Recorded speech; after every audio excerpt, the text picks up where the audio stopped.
السلام عليكم، كي دايرين الصحة والأحوال؟ كنتمنى تكونوا بخير وعلى خير وفي أحسن الأحوال.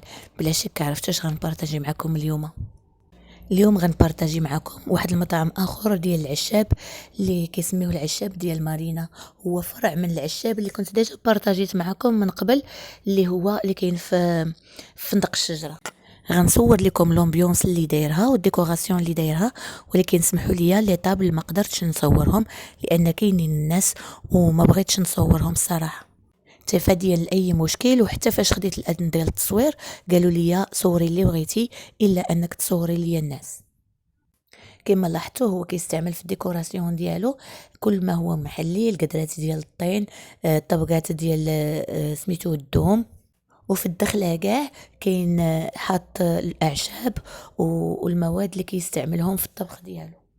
وبالمناسبه حتى الطبخ ديالو فهو كيستعمل غير الطين.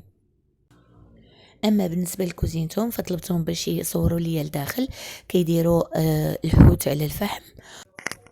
اما هذا الطاجين ديال البقوله مع الحوت، كما لاحظتوا كيجهدوا عليه العافيه بزاف لان البقوله كتكون فيها الماء وكذلك الحوت باش يجي ناشف وعاقد. اما هذا فهو العصير العجيب ديالهم، كيديروا فيه جميع الفواكه الموسميه ما عدا الحمضيات وكيخليوه كيطيب 24 ساعه. وصلنا للمنيو ديالهم، حطوا لنا كمقبله الحسوه ديال الدجاجه والحوت وسبيره عامره بجميع المكسرات. من بعدو حطوا لنا طاجين ديال الحوت والبقوله، واخيرا حطوا لنا الحوت مشوي. وبالنسبه للديسير حطوا لنا الدشيشه مفوره مسقيه بالعسل الحر وفوق منها اللوز مهرمش. اما بالنسبه للعصير فهو افولونتي، غير كيخوي كاسك كيجيو عمروه ليك. واخيرا تكلموا على الثمن. الكثير منكم قالوا لي في التعاليق في الفيديو اللي فات بان 200 درهم غاليه. لقيت لكم هذا ديال مارينا 170 درهم المنيو ماشي للشخص.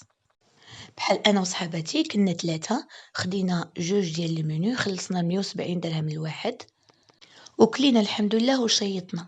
وصلنا لنهايه الفيديو، شكرا على المتابعه.